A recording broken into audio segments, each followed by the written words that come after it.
One of the things that these chapters that we looked at before have been leading up to is this sort of broad movement in Protestant Christianity in the United States having to do with what we could call moral reform.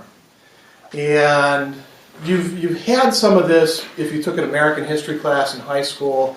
You know, they talked about the reforming era. But we're going to go a little bit deeper into it for this, in part because we're looking at a whole culture that gets built up around this. Your book doesn't use this term, but maybe you have come across this term before. I'm not talking about the 1980s heavy metal band, Wasp. There's a lot of speculation about what those letters stood for. In this case, we're talking about a sociological category, and white Anglo-Saxon Protestant. Have you heard WASP in terms of this concept before? Somebody's waspy. Nowadays, we kind of associate that with a bit narrower classification. But if you think about who the main colonists were before we had a lot of waves of immigration, and even after that, the American identity was kind of tied up with this notion of white Anglo-Saxon Protestant. And we're going to see a lot of other streams flowing into that. But what we're talking about in these chapters is largely this, particularly the Protestant part. And what shape did Protestantism take? So we've talked about the Second Great Awakening, and we've talked about revivals. And revivals are going to play a major role. Revivals and what we call evangelicalism.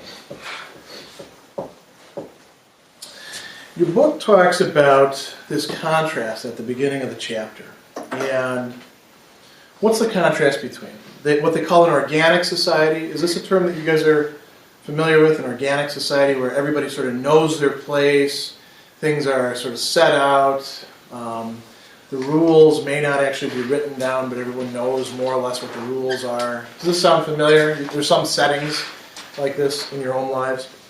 So they talk about before the Revolution, the family, the church, the town or parish were the primary units of social organization. It was through some combination of their work, children were educated, criminals punished, and the poor and disabled cared for. So they talk about this as having an organic character. What happens after the Revolution? What do you guys remember from just a few chapters ago? The American Revolution comes around, and we shoot a lot of British. Then what happens? The British shoot a lot of, colonists. What happens in terms of religion? That's particularly important. Remember that dis term? The long, long dis term? Disestablishmentism, I think it was called. Disestablishmentarianism. Yeah, there you go. So what did that mean? What happened? Without government, right? What's that? Something without government. Yeah. The government is no longer supporting any of the churches as being the church, like in the Anglican Church in the South, or in the Puritan colonies, Massachusetts, Connecticut.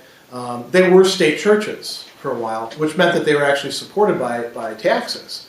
And in some areas, if you didn't belong to that particular group, you couldn't really participate in society fully.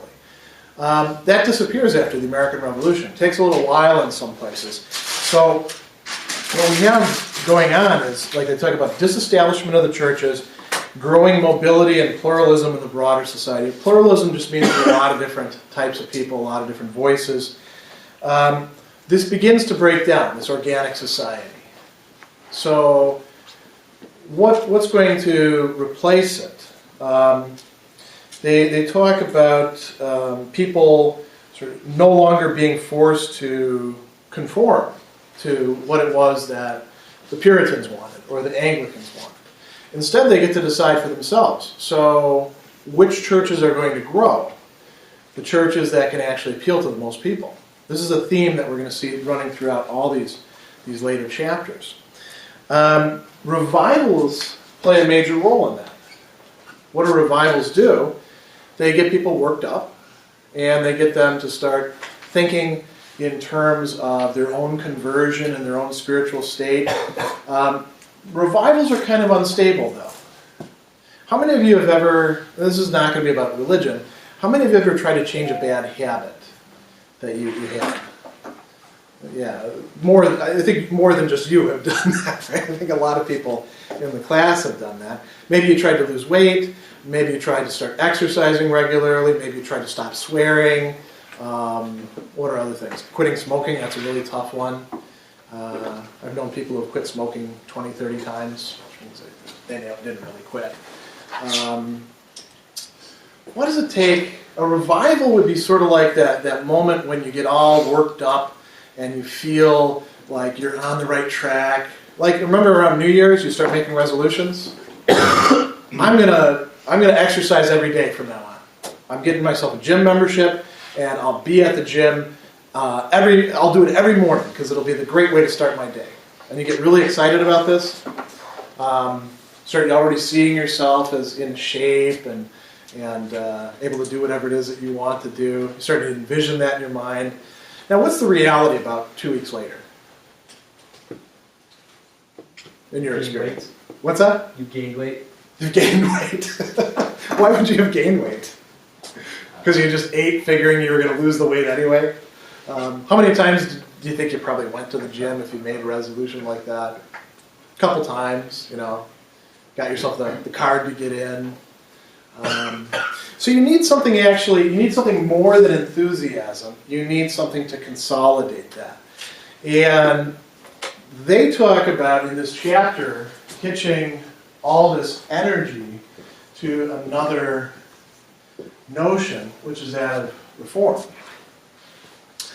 And we've run into this word before with the Protestant Reformation. Reform means to change things. Sometimes it means to try to go back to where things were before. Sometimes it means to do something completely different. Some of the denominations that we're looking at were really centered around this. Think about they point out the Quakers and this notion of the inner light. That's a pretty revolutionary idea. Puritans were never really, like they say, utopian, but John Winthrop with this notion of the city on the hill, that's a reforming kind of idea. The Enlightenment, we talked about liberal religion. The Enlightenment is a reforming movement. And then finally, John Wesley's Methodism, that by itself is focused on reform, not just for the individual, but also for the church membership. So this is a big issue already. And so some congregations are already doing this sort of thing. Some traditions, some denominations are interested in this. When you're trying to reform things, if you're not just trying to reform yourself, what are you generally trying to fix? Put churches out of the way for a minute, because these are the ones actually carrying out the reform. What do reformers want to fix? Like, for instance, we have an election coming up pretty soon, midterm election, that hopefully you've got some sort of position on. People are going to be yelling all sorts of slogans. Some of those are about reforms. Some are going to talk about tax reform. What do they mean by that? What do they want to do? Make sure to tax everybody even more? Distribute it arbitrarily? That's not usually what they mean, right? Yeah? Change the standard. Okay, so reform has to do with changing institutions, changing goods, changing standards for things, changing the way that we look at things. You could look at your whole process of education that you're engaged in as a process of reform to some degree. You should leave here a different person than you came in. If you don't, then either Marist screwed up or you screwed up. Because, with what you're paying, you shouldn't be exactly the same person that you started out as. You should be a better person in some respects. And maybe Marist could be improved. When I talk to students, I find out that some standards are not quite so standard. across the board. See people shaking their heads, so you can identify with this. And that's a lot of places are like that, to be quite honest. But that doesn't make it okay. And reformers are people who say, we need to change things, we need to fix things. So what are these guys doing? What are their motivations? Your book talks about this term. I love this term.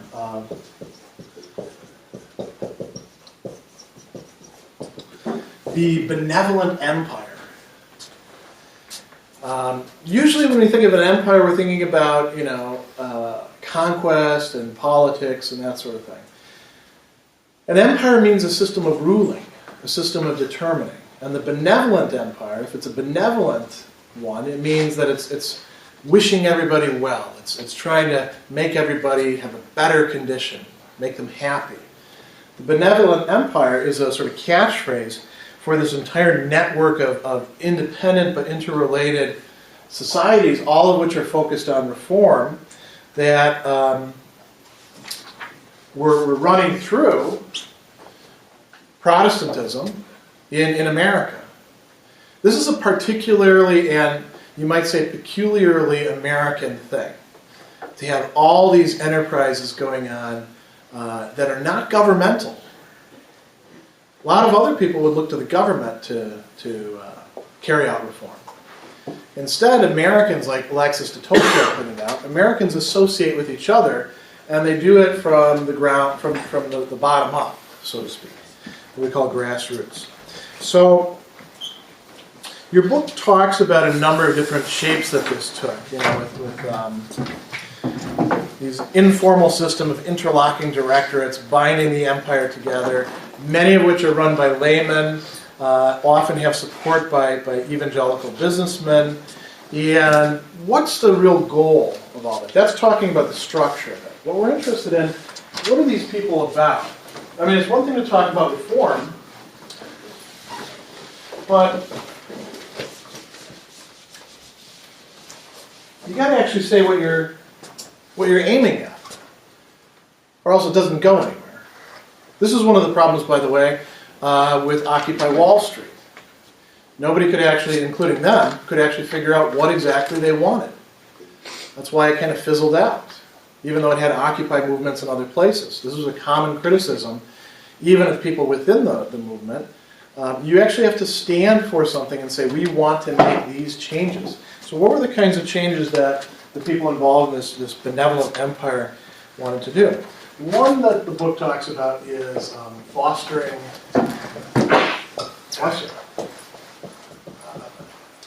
true religion. And let me get another pen. What is this going to mean? That's much better. What's going to be the true religion for these people?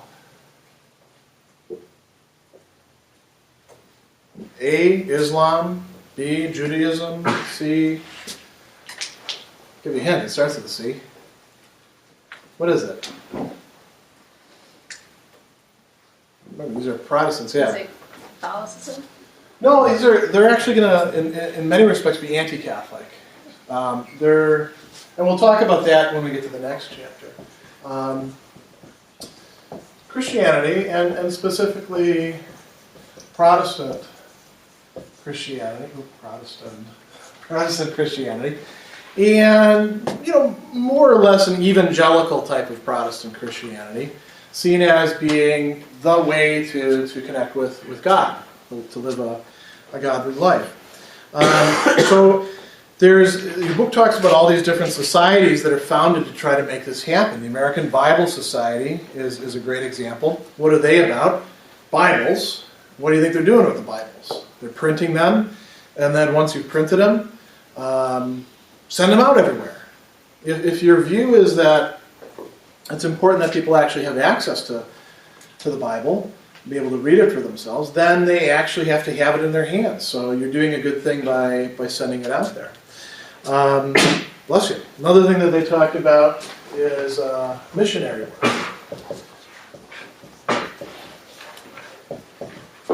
So Americans start sending missionaries all over the place. Out to the frontier, out to foreign countries, into the cities sometimes, which were felt to be kind of, godless areas. The idea was that you would send these people out doing mission work. Remember, we talked about evangelicals. That's something central to them, is this notion that you have to actually spread the gospel. So your book gives you another set of examples of these. And some people were so optimistic, they thought that Americans would probably evangelize the whole world within a century or so.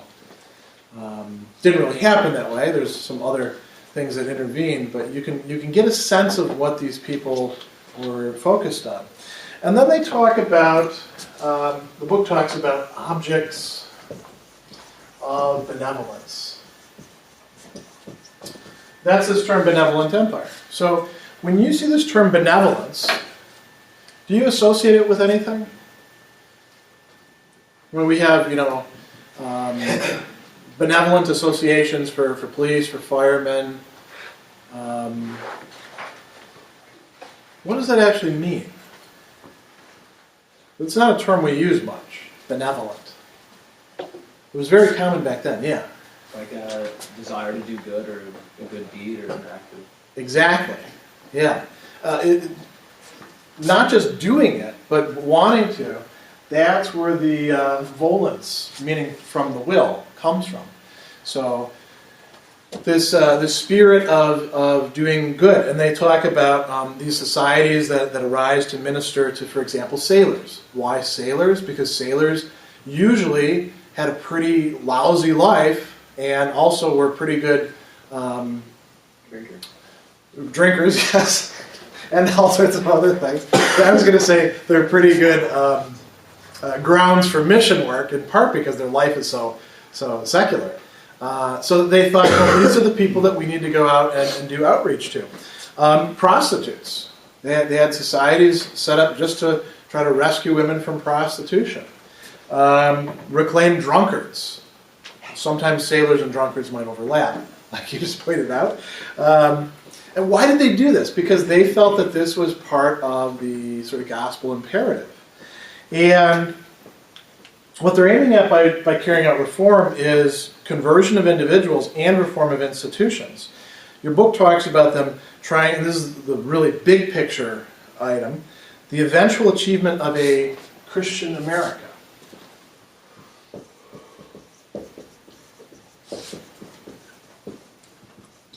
There's this, hotly debated discussion about, is America a Christian nation? And it really depends on what you mean by nation. Do you mean that everybody in America would be a Christian? No, it can't be true in that respect, right? Because we have other people belonging to other religions, and some people don't practice any religion. Do you mean that it was founded on Christian principles? Then it starts to get a little bit messy, right? Certainly for these guys, at this time, they thought that what they were aiming at was a Christian America that would not be identified with any particular church, but would be identified with broadly, Protestant and evangelical Christianity in general. So it would have a lot of room for a lot of different churches, not Catholics, not later on Latter-day Saints, and we'll talk about why in a little while, but a sort of broad consensus across the board. And your book then moves to talking about all sorts of different reform movements that were tied in with this. But we want to look at one in particular. The campaign against slavery. And why? Well, because it plays an important role in American religious history.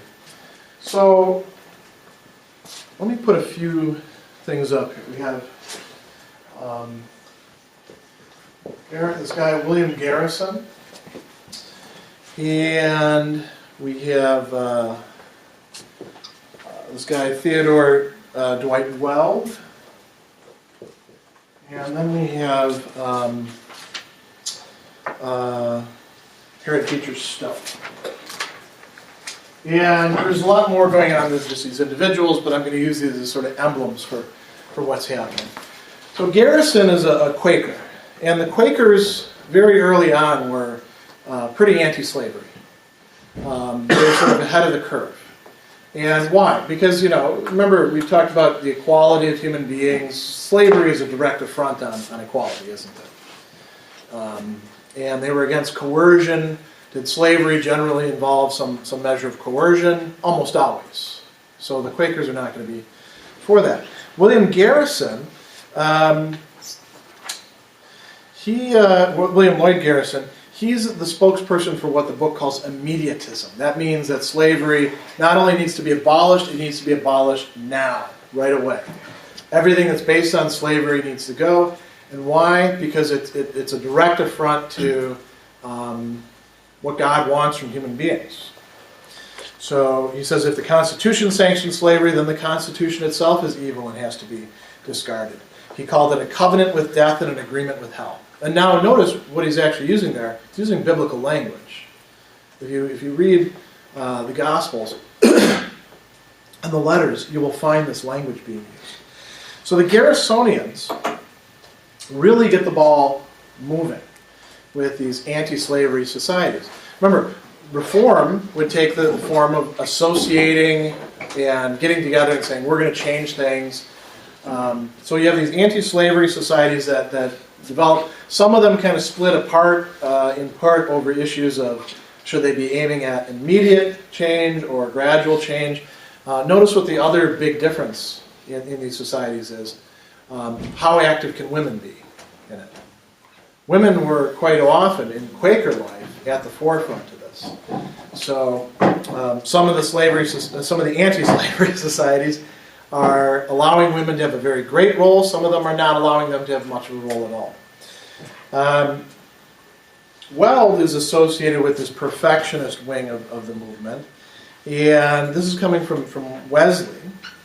And it talks about these sort of gyrations that are taking place where his followers are moving from place to place, from institution to institution. So they start out at Lane Seminary in Cincinnati. That's where he is. And he converts most of the student body to abolitionist principles. And they begin to work with the black community in Cincinnati. Then when Lyman Beecher, who's an important evangelical, is off raising funds, the trustees order Weld and his followers to end their activism. So they leave. They go to an entirely different school, Oberlin, which at that time is a pretty liberal place. And they begin, organizing even more. They start setting about anti-slavery societies, like they said in New York, Ohio, and other states. So it's gathering more and more momentum. Why are we looking at this lady now, Harriet Beecher Stowe? She's doing something a bit different than these guys are kind of organizers. She is an author, of Uncle Tom's Cabin. Best-selling book. Did any of you read Uncle Tom's Cabin, like in high school or middle school? Like an American history class or literature class? No? It's worth a read. It's rather florid prose. There's a lot of stuff from the 19th century is. But it's worth a read as a historical document. It's supposed to show the evils of slavery and tie it together in an overarching Christian message. And like your textbook points out, Stowe's heroes are the weak, the oppressed, the peaceable, women, children, blacks, and Quakers. And the idea is that slavery itself is anti-Christian, anti-biblical, and you can portray this in a narrative. Sorry about that. Now, this provokes a sort of counter-response on the part of the Southerners. So if Northerners are attacking them and using the Bible to try to argue that slavery is wrong, what's the Southern response going to be then? Screw the Bible? Probably not, right? So what do they do then? Start looking around in the Bible for justifications of slavery.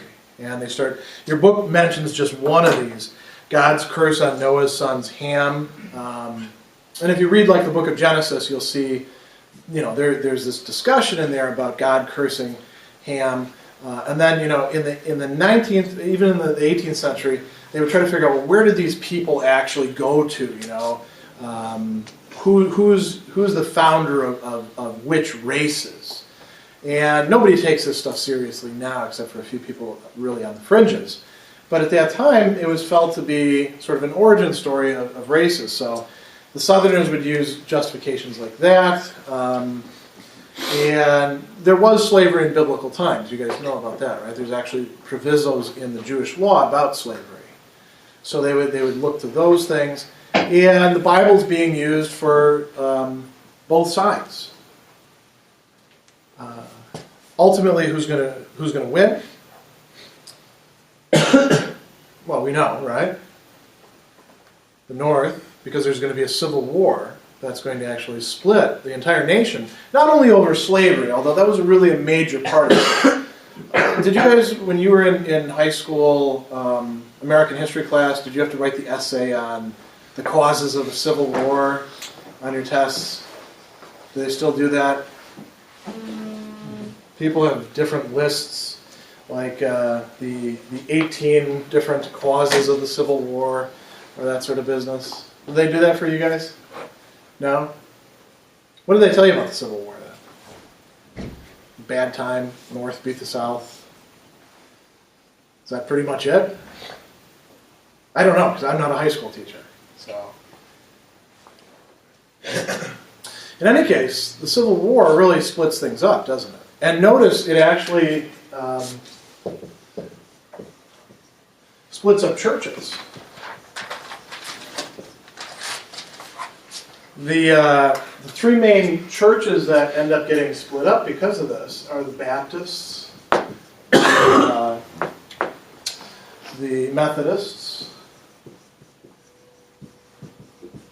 and the Presbyterians.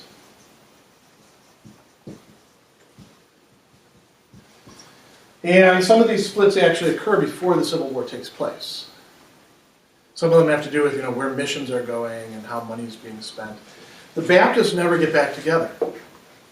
This is the origin of the Southern Baptists and the, at that time, Northern Baptists, who become the National Baptists and the American Baptists. That's why there are these different Baptist denominations. The Methodist Church splits into a Methodist Church North and a Methodist Church South. After the war, they eventually come back together. Same thing with the Presbyterian Church. They split apart because people in those churches in the South are saying that slavery is okay, is justified, and people in the North are saying it's not. So abolitionism ends up splitting these churches. The other thing that the chapter talks about is the Civil War itself. It's seen as a kind of religious event. Now, it's pretty easy to claim if you win a war that God was on your side. Abraham Lincoln, we talked about this a little bit before. Abraham Lincoln is going to say both sides are reading the same Bible. Both sides are praying to the same God. And he leaves it as sort of a great mystery. Why? And this is the bloodiest event in American history. We've never taken as many casualties in any other war as we have imposed on ourselves in the Civil War. And Lincoln is sort of reflecting on is God on anybody's side in this passage that ends the chapter.